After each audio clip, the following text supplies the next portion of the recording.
how did you ended up on your first client? Well, I think there was one of my clients who I still do a bit of work for now. He had heard that I'd left that the church design, I guess, agency.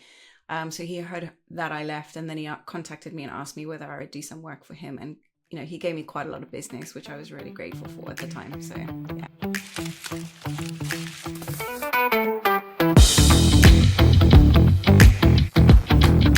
Hello, everyone, and welcome back to another episode of Strugbits Unplugged.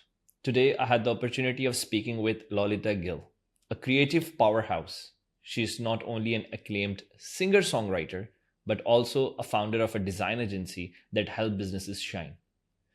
Let's dive right in and meet Loulita. Thank you for joining in, Loulita. Thank you for having me on your show. This is amazing. Thank you very much. All right, Loulita, let's start from the start. I want to know, how was your childhood and what type of a kid you were, and where were you born? Where were you raised? Tell us about it. So I was born in Johannesburg, South Africa. I think it's a really difficult question actually to start this whole podcast off with because my childhood was quite traumatic. So I didn't have a very happy childhood. However, a lot of people said that I was a very happy child. And I think a lot of that is what you call masking. So for me, I learned that in order to survive my childhood, I needed to put on a mask and, I guess, pretend to be happy. So, I didn't have a very happy childhood, but I grew up in Johannesburg, South Africa. And then when I was a teenager, I moved over to the UK, which is where I am now. So did you move to UK with your parents, or you moved? No, I moved over with my whole family. That was a number of years ago. So, yeah. All right. So what inspired you to start pursuing music in the first place? It was never really part of my plan, to be honest. I always wanted to be like a dancer. So when I was growing up, I did ballet dance lessons. And then I used to do like modern dancing and tap dancing and jazz. So I always thought I was going to end up being like a dancer and go around the world in a dance company but it just kind of never worked out that way. And then when I finished school, I did this course called Samadi Academy, and that's when I started writing songs. But even at that point, I wouldn't necessarily say that music was my passion. Anyway, to cut a very long story short, I ended up singing a lot in church and leading worship in church. But yeah, I would say probably about 7 years ago nearly is when I started my music career. So it's kind of evolved. I don't think it was any point where I just thought, I really want to do music and I want to be involved in the music industry. It's kind of been like a process.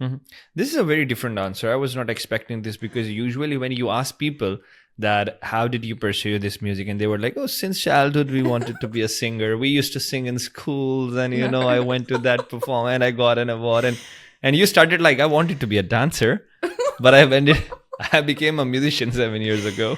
Yeah, I mean, I don't know. I did sing in school. I auditioned for a couple of things where I had to sing, but I don't think I had a really very strong voice at that point. And when I actually did start sort of, as when we came over to the UK, at that point, I had friends that were in the music industry. So they were bringing a lot of like famous artists over to the UK to do like concerts. So I was really inspired by this. And then I thought potentially I can pursue something to do with music at that stage. So I entered a competition I didn't think vocally like I was a really good singer. I thought, okay, well, I can write kind of songs.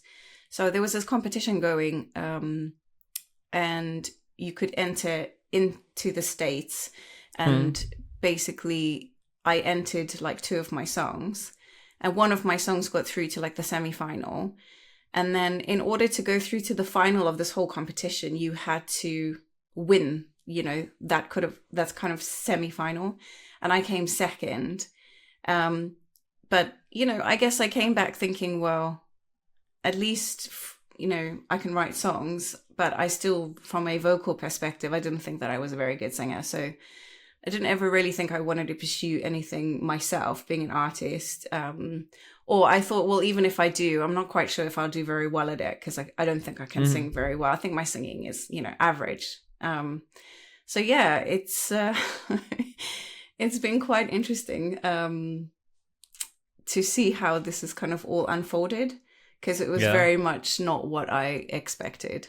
And even when I started my music career, it was very much a now or never moment of like, if I don't do something now with all this music that I've written, I potentially never would. So I had booked to go and see this guy who had like a production studio, and I asked him whether he would listen to one or two of my songs. And I thought at that point, if he turns around and he says to me, well, the songs are great, but potentially we could use them for other artists, then I would pursue that. But what ended up happening is I went, and my husband said that he just, after I played one song, he was like, wow, So then I was like, well, maybe I can pursue, do like an album or something, or an EP. I think it was an EP at first, and then he gave me a really good deal and I ended up doing an album. But honestly, when I started this music career, I had no idea I was actually starting a music career. I completely understand. I just thought I was releasing an album. I didn't think like I'm actually starting a music career, but here we are. So amazing. Okay, I have so many questions because I wanna move with two parallel things. One, I know Loulita Gill, who is an agency owner, a founder, who help businesses grow. At the same time, I know a Loulita who sings and writes songs and is an artist. And these are two very different things, what I believe. Yeah, so completely. First question is, which one is your bread and butter and which one is your passion? Okay, so my graphic design business is definitely my bread and butter, but music is my passion. So. Okay, let's now move to the founder, Loulita Gill. How did you founded your Loulita Gill design agency? Okay, so I was actually working for my father in his design department in the church, and I had been there for quite a long time, and I kind of wanted the freedom to be able to work for whoever I wanted to work for, because we didn't really have that freedom. You had to work for the clients that were coming in, and so I decided to leave and to start my own business. And I literally started with one little Mac computer and no clients. Okay, of course, no clients. No clients. I started, I think I had one friend who asked me to do something, some work for her husband, but that was about it. Like, I literally had 0 clients. So I built it from scratch. And that I started 14 years ago. 14 years ago. Mm-hmm. So how did you ended up on your first client? Just a short story about it. Well, I think there was one of my clients who I still do a bit of work for now. He had heard that I'd left that the church design, I guess, agency. So he heard that I left, and then he contacted me and asked me whether I would do some work for him. And, he gave me quite a lot of business, which I was really grateful for at the time. So, yeah. Amazing. Again, coming back to the Loulita Gill, the artist. Yeah. I was going through your YouTube. I was going through. It's like whenever I host a guest, I try to research about them as much as possible. Just to let you know, I was very impressed by going through your videos, and I knew you were a singer, but I never knew you sing so well. I saw some of your performances. I saw some of the music, and I was really impressed. So you mentioned a now or never moment that led to your debut album. So what was that turning point? Well, it was when I was working one night late. Because, when you're self-employed and you're a graphic designer and you work from home, you work all hours, crazy hours sometimes. And so I was working late one night and I just was like, I need to do something with this music. So that was my now or never moment. And I thought to myself at the time, if I don't do something with it now, I don't think I ever will. So that's when I got in touch with the guy who, he runs a production agency. And I asked him if I could go and play one of my songs. And that for me was the turning point. Yeah. And was there any difficulty pursuing it when it comes on the family or stuff like that? Not really, because my husband is like so supportive of me. So, I knew that if I pursued this, he was going to be behind me, and he really wanted me to do well and to succeed. So I didn't have any hesitation chasing my dreams. So he wants me to chase my dreams. So that I can see very clearly. You're pursuing two different careers, and a lazy person cannot even imagine doing that. Being a singer, which is a time-consuming thing as well, and then being an agency owner, both are extremely time-consuming and needs your undivided attention. Exactly. I'm not a singer, but I'm a CEO of an IT company. Yeah. But I always wanted to be a singer. By the way, I always really? dream. Actually, the only problem is I don't have a good voice. Right? That's the only problem when it comes under. And I still remember my mother used to say, like, she used to say it in a very lovely way, that my son has everything. He just doesn't have a good voice. Oh, no. And I was like, Mom, are you complimenting me or what? And she was like, No, I'm complimenting you, but you don't sing good. Whenever you sing in washroom, it's pathetic. So I remained a washroom singer only. Okay. And I sing while taking bath only. And I always, when I was a kid, I used to have a, badminton racket, and I used to make it on a bat with a guitar. And, I used to imagine that I would be singing to a girl or someone. But I tried, but I don't have a good voice. But you could have pursued playing an instrument. Yes, but it wouldn't be nice. I'm just playing the instrument. Someone else is getting all the credit, because I see people playing the instruments and the other is singer. And even when it's come on a band, who is leading the band? The singer. It's true. And the other is like, it's so funny. Oh, I love that. That's true. So that's why I said, okay, let's not be that. Let's run a company and become a businessman. So eventually it's time consuming, and I'm really impressed how you manage both. And when it comes on singing, do you practice? Like, how, like, do you need to remain in practice? How it works? Yeah. I mean, I've been going for singing lessons probably for the last 20 plus years. So, I think it's very important to, especially when you're a vocalist, to make sure that you look after your vocals, because if you want to have longevity in the industry, you need to look after your vocal cords. Because if you have bad technique, you can damage your vocal cords, and it just means that you shorten your career. So I've been going for singing lessons for a long time, and I do practice, and because I'm just doing events all the time, I think, like, obviously you keep working on your vocals. But yeah, for me, because I've gone for singing lessons and I've really invested into my voice, my technique's pretty good. So yeah, I think it's good to look after that. I think it's the same with even if you're running a business or something, you have to continually learn, isn't it? Grow, develop. I completely understand. Okay, Loulita, when again it comes on Loulita Gill design, how do you approach your design projects, and what's your process in bringing their brands to life? Well, normally when I get somebody that contacts me about wanting to kind of either upgrade their branding or upgrade their site, the first thing I do is just have a meeting with them and just talk to them and find out what it is that they're trying to achieve, kind of what vision that they have for their branding. A lot of clients will say, I have no idea, but actually they have an idea. They know exactly what they want. And so that for me is my process of discovery, to try and figure out what it is that they want. And then, just take them through the process of how I work in terms of whether I was going to build them, branding through like a logo design or a complete brand guide, to building a website. And so, when they come and inquire from me, I interview them, basically, ask them loads of questions, give them an estimate, and then we crack on and we work together. And it's actually just been amazing because so many of my clients have come back to me and said, I don't know how you do it, but it's like you are in my mind. You've seen exactly what I want and you've been able to kind of like bring it to life. And I think part of that is also just having a gift, isn't it? Of course. I completely agree. Yeah. Let's talk about Wix Marketplace. How long you have been in Wix Marketplace? I have no idea. It's been so long. It's been long. Gosh, Wix Marketplace. I must have been in the marketplace. I don't know.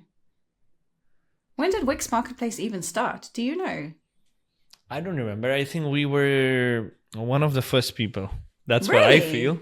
I feel like we were one of those batches. We were first.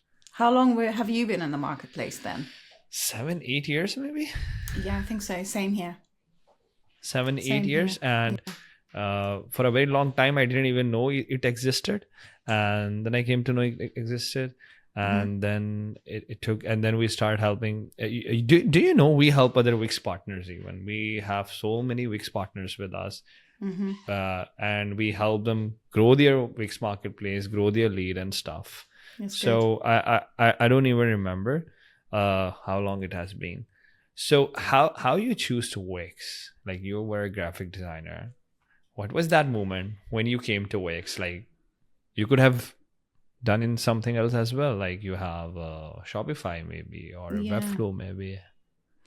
Do you know, I've never, because I don't really know coding I used to build, like when I first started designing websites, I mean, I built them from scratch using HTML code, very basic websites. But I didn't know coding very well. And I think with Wix, it kind of gave me the opportunity to be able to design without having like really in-depth code knowledge. And to be honest, I cannot remember how I got into designing websites on Wix. But all I can remember is that when I did start designing websites on Wix, I felt like they were making it really easy for me to do that. And because I've got a lot of like design ideas, it was then easy to translate that into websites. And that's kind of like why I started on the platform and then stuck with the platform. So yeah, that's kind of how I got into Wix, but I don't remember the specifics. Can't remember. And I can't even remember which is the first website I ever did on Wix. No idea. Amazing. And I noticed between almost all the question, you mentioned your husband again and again. And we usually hear that every successful man has a woman behind him. So can I say that here, a successful behind a successful woman, there is a man. So I think your husband changed that saying. And that's amazing. And I'm really happy to hear, because whenever someone praises their husband, I don't know, I feel proud being a man. Then I'm like, okay, my man is doing a good job over there. Yeah. Amazing. Okay, Loulita, what are your future plans with your music and your design agency?